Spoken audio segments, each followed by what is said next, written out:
নমস্কার বন্ধুরা, জ্যোতি সিম্পল কিচেনে সবাইকে স্বাগত। আশা করি সবাই তোমরা খুব ভালো আছো আর আমিও ভালো আছি। তো এই দেখো আমি বাটিতে গরম জল করে নিয়েছি আর এই দেখো আমি শুটকি মাছ নিয়ে নিয়েছি। তো এটা চিংড়ি শুটকি, এই দেখ দিয়ে দিলাম চিংড়ি শুটকি। আর কিছুক্ষণ দেখো একটু চামচ দিয়ে নাড়াচাড়া করে নেব। আর ভালো করে দেখো গরম জলে ধোয়ার পরে আবার পরিষ্কার করে ঠান্ডা জলেও 6-7 বার ধুয়ে নিতে হবে। তো এখন আমি গরম জলে 5 মিনিটের জন্য একটু ভিজিয়ে রেখে দেব।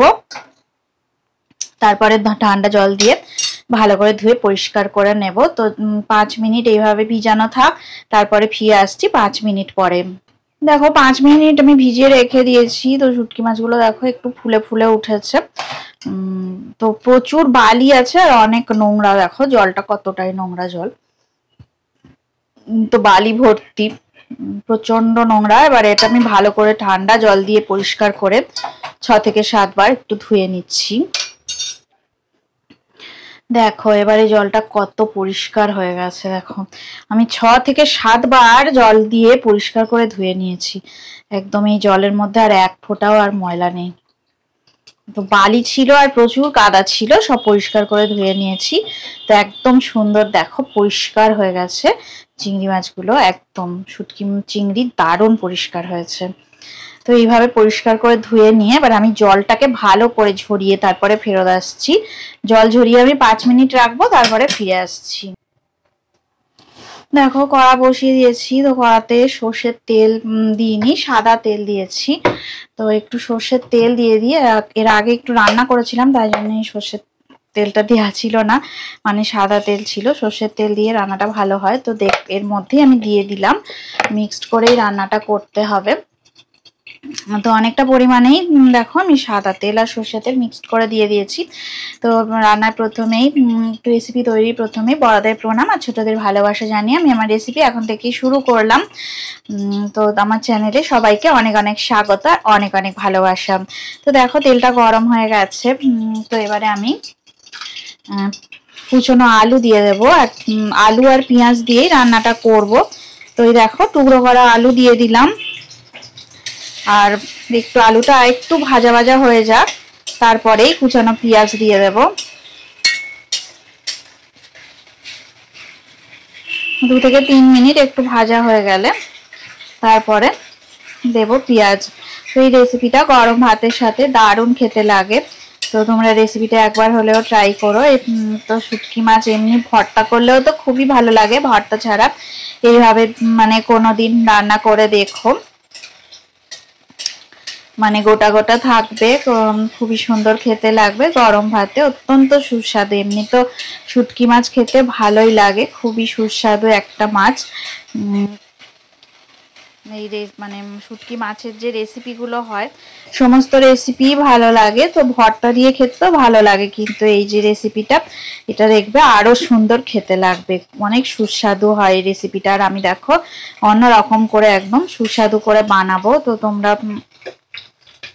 একবার হলেও রেসিপিটা অবশ্যই ট্রাই করো। তো দেখো 2 থেকে 3 মিনিট ভাজা করা হয়ে গেছে। এবারে একটু কুচানো রসুন দিয়ে দেব। তো দেখো আমি কয়েকটা রসুন দিচ্ছি, 4 থেকে 5টা রসুন আমি এভাবে টুকরো করে নিয়েছিলাম। তো কিছুক্ষণ একটু রসুনগুলো ভেজে নিচ্ছি। আর মানে গ্যাসের ফ্লেমটা দেখো আমি মিডিয়ামে করে করে রেখে দিয়েছি, একদম মিডিয়াম ফ্লেমে রেখে রান্নাটা করে নিচ্ছি। তো রসুন থেকে একটা সুন্দর গন্ধ আসছে। এবারে আমি দেখো কুচানো পেঁয়াজ দিয়ে দিলাম। তো পেঁয়াজটা দুটো বড় বড় সাইজের পেঁয়াজ আমি ছিলাম, তো দিয়ে দিয়েছি। এবার রান্নাটা করে নেব।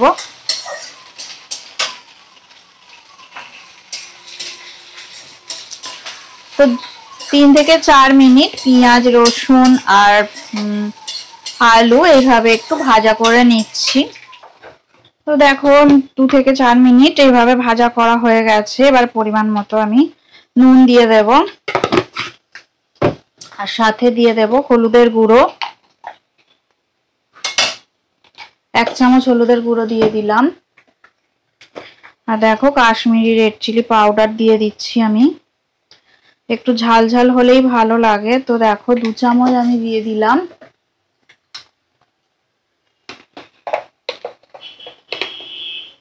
আর সামান্য একটু গরম মশলার গুঁড়ো দিয়ে দিলাম। ওই সমস্ত মশলা ভালো করে নাড়াচাড়া করে মিক্সড করে নেব।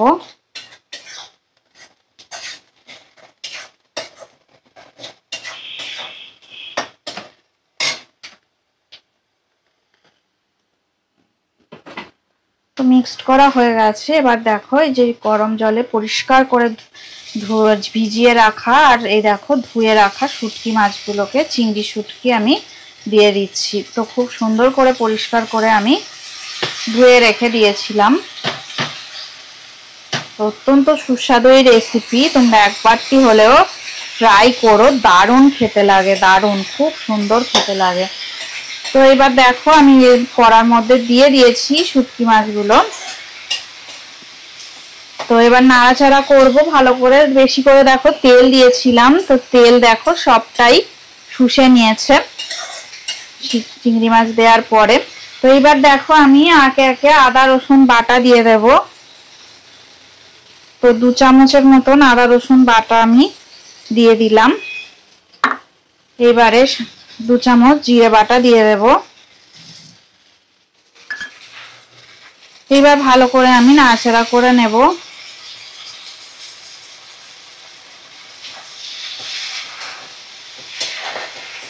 সমস্ত মশলা ভালো করে সুন্দর করে নাড়াচাড়া করে নিতে হবে।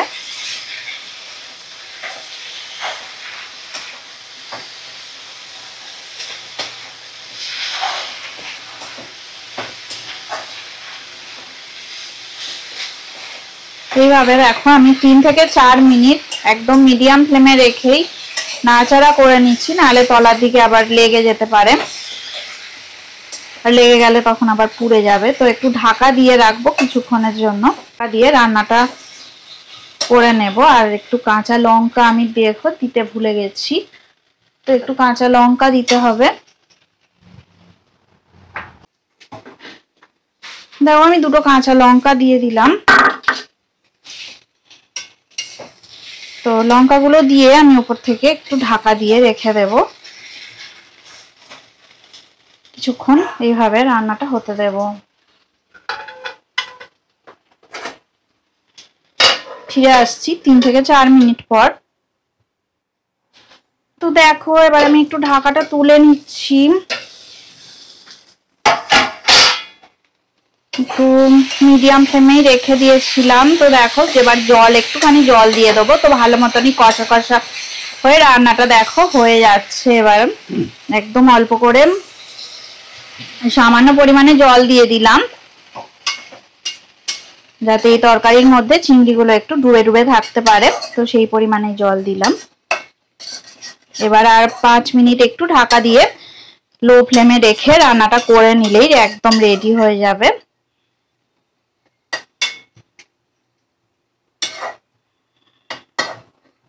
তো দেখো হালকা ডুবে থাকার মতন আমি পরিমাণ মতো জল দিয়ে দিয়েছি। তো এবার আর একটুখানি দেখো আমি ঢাকা দিয়ে লো ফ্লেমে 5 মিনিট রান্না করে নেব।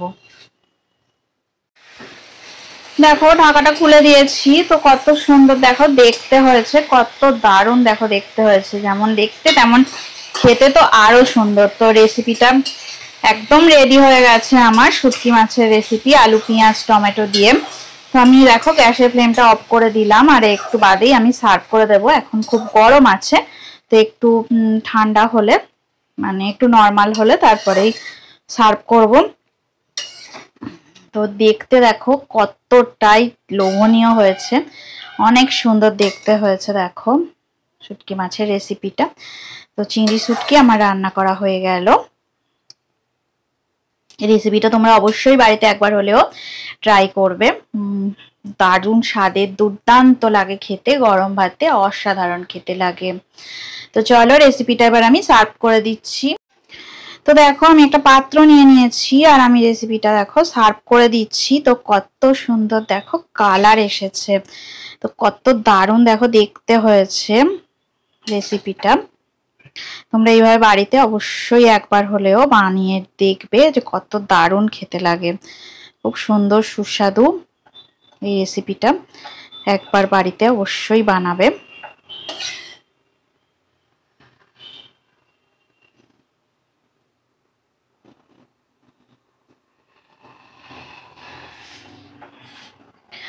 তো দেখো রেসিপিটা সার্ভ করা হয়ে গেছে। তো রেসিপিটা যদি ভালো লেগে থাকে অবশ্যই লাইক দেবে, শেয়ার করবে আর কমেন্ট করে আমাকে জানাবে তোমাদের কেমন লাগলো।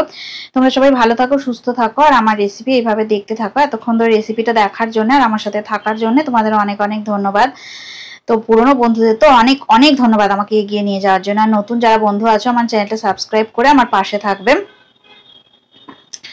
আর ভালো ভালো কমেন্ট করো তোমরা, তাহলে আমি আরো উৎসাহ পাবো, আরো সুন্দর সুন্দর রেসিপি দেবো তোমাদেরকে। আজকের মতো টাটা, পরে আবার নতুন রেসিপি নিয়ে তোমাদের সামনে আমি আবার চলে আসবো।